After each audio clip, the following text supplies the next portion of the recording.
عليكم ورحمة الله وبركاته. في كل مكان، اللهم أصلح أحوال المسلمين في كل مكان وزمان يا رب العالمين. اللهم أعز الإسلام والمسلمين، اللهم أعز الإسلام والمسلمين، اللهم أعز الإسلام والمسلمين، اللهم واجعل هذا البلد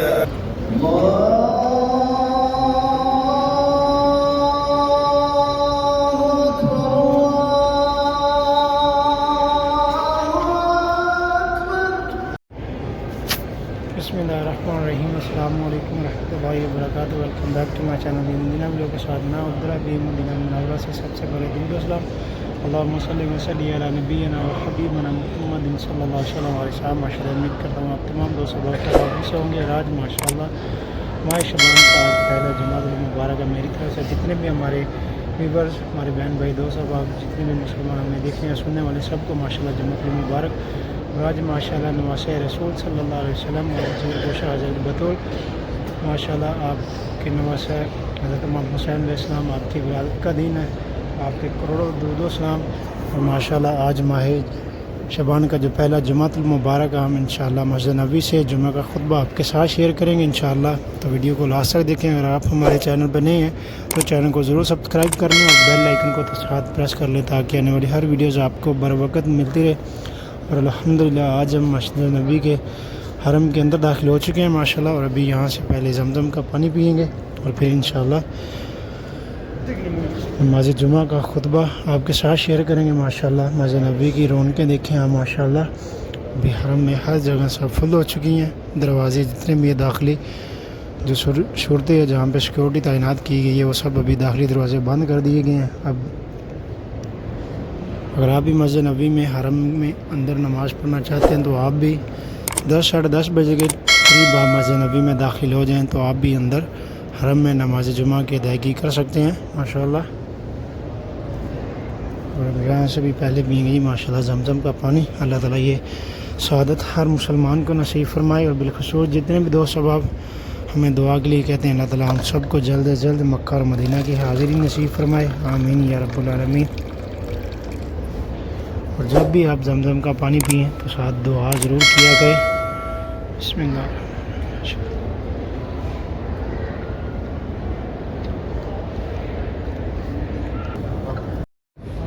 عليكم ورحمة الله وبركاته.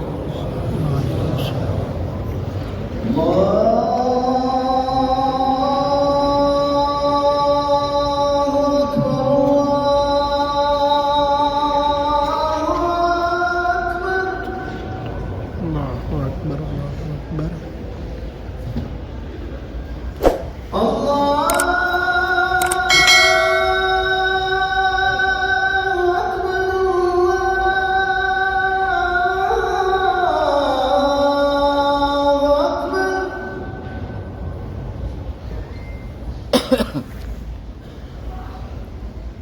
أشهد أن لا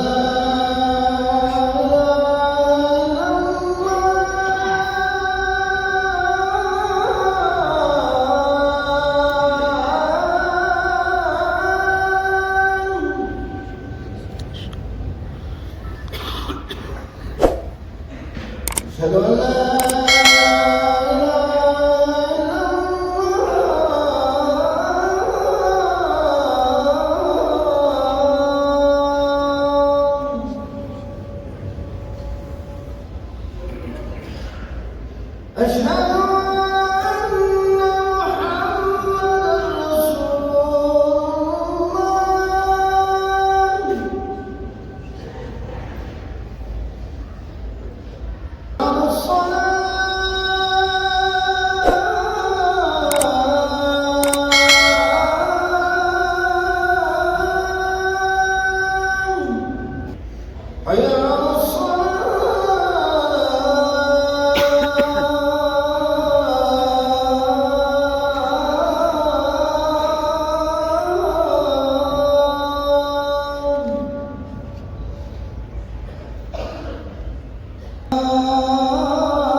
إن الحمد لله نحمده ونستعينه ونستغفره ونعوذ بالله من شرور أنفسنا ومن سيئات أعمالنا.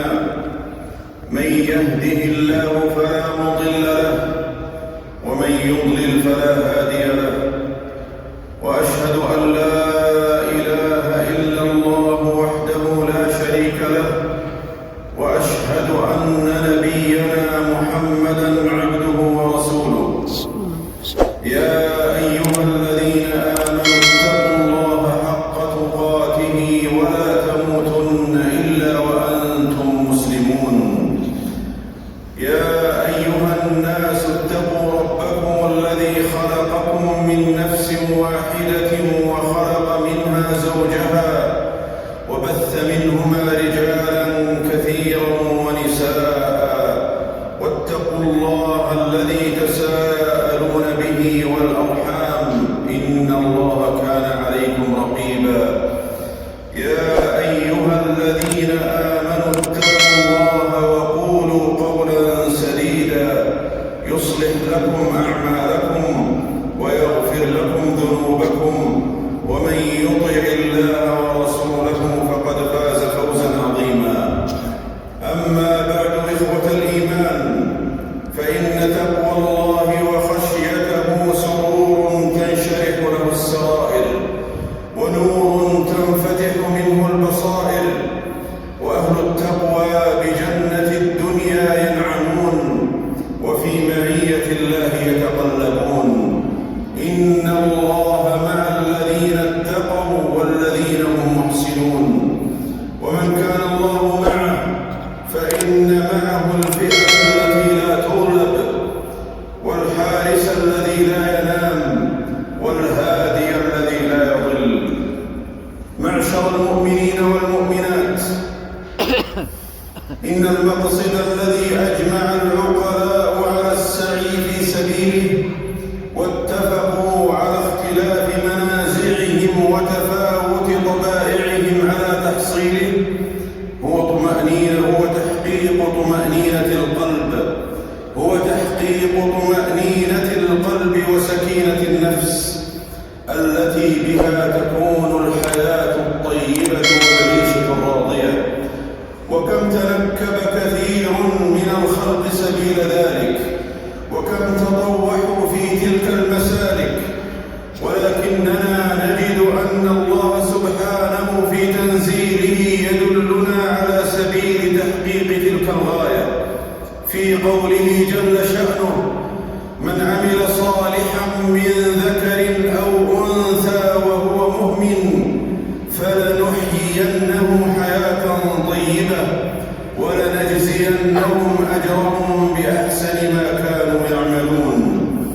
إنه الإيمان بالله والعمل الصالح. وتأملوا سابقة تلك الآية العظيمة ولاحقتها يلح لكم قبس من أنوار التنزيل، فقد تقدمها قوله سبحانه: ما عندكم ينفد وما عند الله باق ولنجزين الذين صبروا أجرهم بأحسن ما كانوا يعملون. في إلماحة قرآنية لطيفة قبل تقرير مضمون الآية وبيان تلك الغاية تشير إلى أن سعادة المرء وسرور نفسه وانشراح صدره لا يتحقق بالمظاهر الدنيوية المجردة ولا بالماديات البائنة وحدها، ما لم يكن القلب عامرا بتوحيد الله حق توحيده والإيمان به، وجوارح العبد ممتثلة لهدي الله بالعمل الصالح الذي به تزكو النفس وتسمو. ولذلك قال صلى الله عليه وسلم: ليس الغنى عن كثرة العرب ولكن الغنى غنى النفس، تقريرا لذلك الأصل العظيم من أن تلك المعاني مستقرها في النفوس والضمائر لا في الشكليات والمظاهر. ثم أعقب تلك الآية الكريمة بإشارة أخرى لطيفة وإلماحة شريفة بقوله: فإذا قرأت القرآن فاستعذ بالله من الشيطان الرجيم إنه ليس له سلطان على الذين آمنوا وعلى ربهم يتوكلون إنما سلطانه على الذين يتولونه والذين هم به مشركون، إشارة إلى أن هذا القرآن العظيم قد جمع الله فيه أسباب السعادة في الحياتين وأسرار السرور في الدارين، فهو حياة القلوب ورواء النفوس ونعيم الحياة وراحة الأرواح. إن الحياة مع القرآن تلاوة وتدبرا وعلما وعملا هو النعيم الحق الذي يتضاءل عنده في الدنيا كل نعيم. فالمؤمن حين ينهل من معين ذكر الله يروى قلبه بالطمأنينة ويفيض بالسكينة. الذين آمنوا وتطمئن قلوبهم بذكر الله، ألا بذكر الله تطمئن القلوب. كما أن في قوله سبحانه: إنه ليس له سلطان على الذين آمنوا وعلى ربهم يتوكلون إنما سلطانه على الذين يتولونه والذين هم به مشركون، إلماحة إلى أن الحياة الطيبة أثر من آثار اتصال القلب بخالقه وامتلائه بتوحيده واعتماده عليه وسكونه إليه ورضاه بقسمته وغناه به عن خلقه. فتوحيد الله حق توحيده وكمال توجه القلب إليه وحده على كل حال هو أعظم أسباب أمنه وسكينته وأجل أسرار انشراحه وطمأنينته حين تمور عواصف المتغيرات وتضطرب أمواج المكدرات. يقول جل وتقدس: الذين آمنوا ولم يلبسوا إيمانهم بظلم أولئك لهم الأمن وهم مهتدون. عن عبد الله بن مسعود رضي الله عنه قال: لما نزلت الذين آمنوا ولم يلبسوا إيمانهم بظلم أولئك لهم الأمن وهم مهتدون، شق ذلك على أصحاب رسول الله صلى الله عليه وسلم وقالوا: أينا لا يظلم نفسه؟ فقال رسول الله صلى الله عليه وسلم: ليس هو كما تظنون، إنما هو كما قال لقمان لابنه: يا بني لا تشرك بالله إن الشرك لظلم عظيم. فقلب المؤمن الموحد راسخ رسوخ الجبال عند ورود الأهوال واضطراب الأحوال.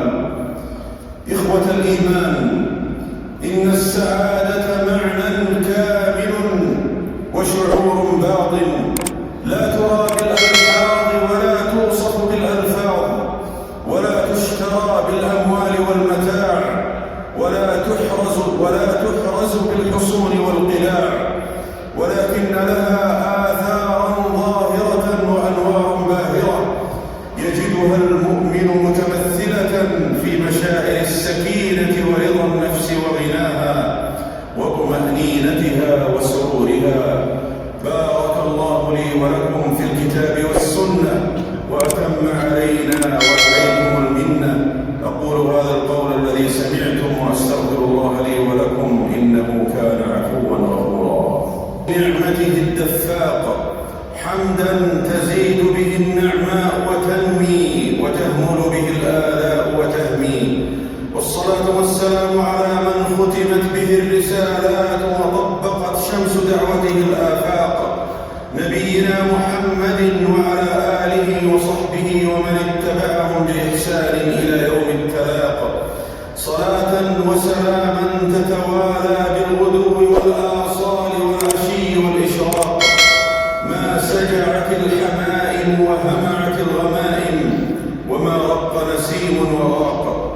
أما بعد أيها المؤمنون والمؤمنات، فإننا حين نتدبر القرآن ونتأمل معانيه ومراميه نجد أنه ذكر سر تحقيق الحياة الطيبة في آيات سورة النحل، بعد أن ذكر بمننه وآلائه وعدد صنوفا من نعمائه ليقرر أن الإسلام ينبذ إهمال مظاهر الحياة وأسبابها المادية، وأنه ليس دينا بمعزل عن واقع الحياة ومباهجها، ولكنه يجعل تلك المظاهر في حيز الوسائل والأسباب التي لا تتحقق بمجردها سعادة المرء، وأن الحياة الطيبة التي تتحقق بها سعادة النفس وطمأنينة القلب هي حياة الإيمان بالله حق الإيمان والعمل الصالح. ولذلك نجد أن سياق تلك الآيات القرآنية الكريمة حين قرر ذلك المعنى العظيم بين سوء حال من كذب بالقرآن، ثم وصفهم بقوله سبحانه: ذلك بأنهم استحقوا الحياة الدنيا على الآخرة وأن الله لا يهدي القوم الكافرين، إشارة إلى ركونهم للأسباب والماديات ونسيان المقاصد والغايات.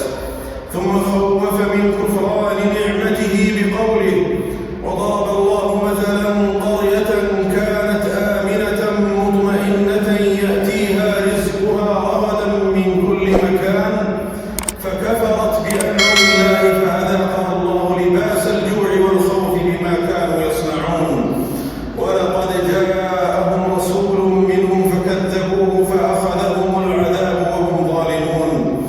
ثم أكد على الاستمتاع بما أباح من مباهج الحياة وزينتها، مذكرا بالمنعم جل شأنه فقال: فكلوا مما رزقكم الله حلالا طيبا واشكروا نعمة الله إن كنتم إياه تعبدون، حتى يكون المؤمن جامعا بين التعلق بالله وتوحيده وعبوديته وبين الأخذ بأسباب الحياة والاستمتاع بالمباح من مظاهر الدنيا في منهج رباني كامل وتشريع إلهي شامل لمقتضيات الحياة وإيفاء النفس حقها مع ربطها بخالقها وتذكيرها بمصيرها وحياتها الآخرة الباقية.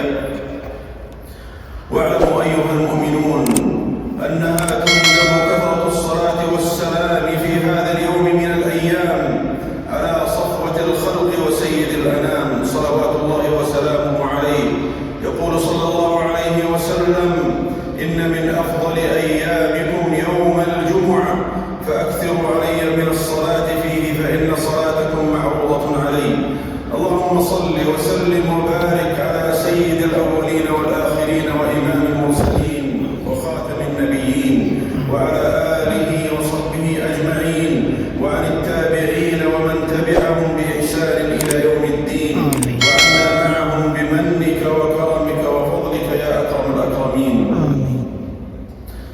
اللهم أعز الإسلام والمسلمين، اللهم أعز الإسلام والمسلمين، اللهم أعز الإسلام والمسلمين، اللهم واجعل هذا البلد. तो माशाल्लाह रश देखें आप, कितना रश, हर तरफ माशाल्लाह लोगों का हजूम। और आज माशाल्लाह मदीना शरीफ का वेदर भी बहुत ही खूबसूरत है, माशाल्लाह बहुत अच्छा है माशाल्लाह। जो दोस्त अभी उम्रा बता रहे हैं तो पास का इन दिनों में अपने साथ गर्म कपड़े जरूर लेके आए ताकि आपको यहाँ आकर माशाल्लाह रश देखें आप, कितना रश माशाल्लाह। आज अल्हम्दुलिल्लाह हमें हरम के अंदर जगह मिल गई है, तो हम देर से थे, लेकिन अल्हम्दुलिल्लाह हमारे नसीब में हरम के अंदर नमाज़ पढ़ना था। तो माशाल्लाह अल्लाह ताला का लाख शुक्र है हमें वहाँ पे नमाज़ पढ़ने की तौफीक दी।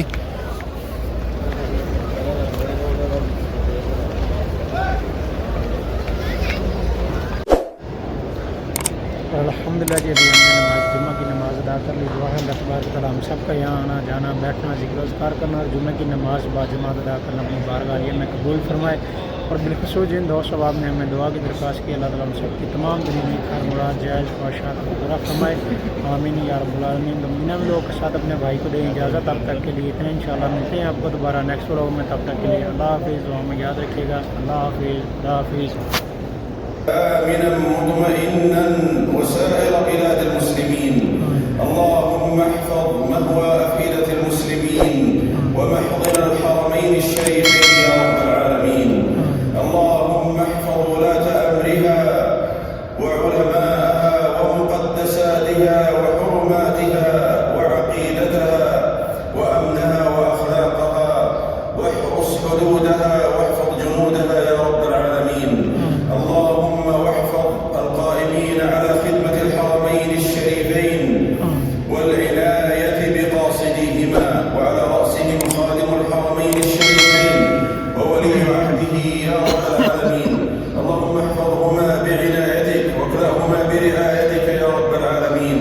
اللهم وفقهما لما فيه خير الإسلام والمسلمين ولما فيه صلاح العباد والبلاد في العاجل والآجل يا رب العالمين.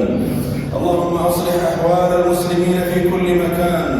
اللهم أصلح أحوال المسلمين في كل مكان وزمان يا رب العالمين. اللهم إنا نسألك أن تؤلف بين قلوبهم وأن تصلح ذات بينهم. اللهم ونسألك أن تكون لإخواننا في فلسطين. اللهم إنا نسألك أن تجبر كسرهم وأن تكتب نصرهم وأن تتولى أمرهم يا رب العالمين. اللهم إنا نسألك من خير ما تعلم ونعوذ بك من شر ما تعلم ونستغفرك لما تعلم إنك أنت علام الغيوب. عباد الله، استديموا فضل ربكم بشكره واحفظوا نعمته باتباع أمره والهجوا بدعائه وذكره. سبحان ربنا